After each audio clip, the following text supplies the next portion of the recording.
Professore, in generale e anche in sintesi, qual è l'assetto geomorfologico della città di Padova e della sua pianura? Padova è una città di pianura e nasce quindi sui depositi alluvionali del Brenta, in gran parte del Brenta e in una parte significativa anche del Bacchiglione. L'età dei terreni superficiali vanno dalla fine dell'ultima glaciazione, quindi attorno diciamo 20-18 mila anni fa, e fino ai più recenti, attuali, anche di età medievale per quanto riguarda il Bacchiglione. Quindi diciamo le problematiche di tipo geologico sono sicuramente una grande eterogeneità dei depositi del sottosuolo, dell'immediato sottosuolo. Chiaramente siamo in una zona di bassa pianura, quindi si va dai limi, argille fino alle sabbie, non andiamo molto di più.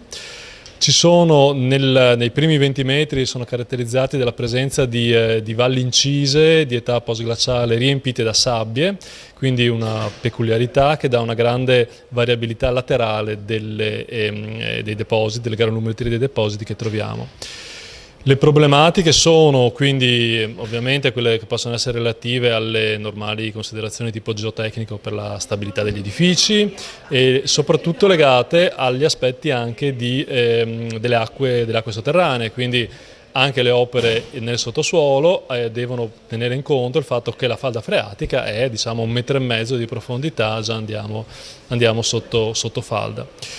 Questo crea delle problematiche, crea anche delle potenzialità, per esempio per l'uso per pompe con scambio di calore nel sottosuolo, per impianti di raffrescamento e di riscaldamento, e quindi non solo problemi ma anche in qualche modo risorse nel sottosuolo.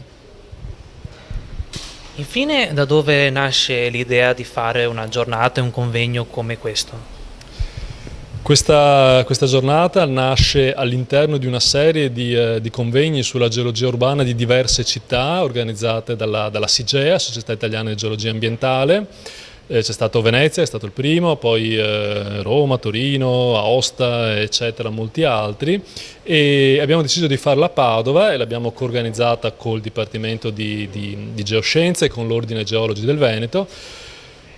Per due motivi: uno perché Padova è una città in vivace espansione, con delle grandi infrastrutture che partiranno e comunque con una potenzialità di utilizzo del sottosuolo che forse finora è stata sottodimensionata. E d'altra parte con problematiche anche di aspetti non solo di sottosuolo ma anche per esempio di rischio idraulico.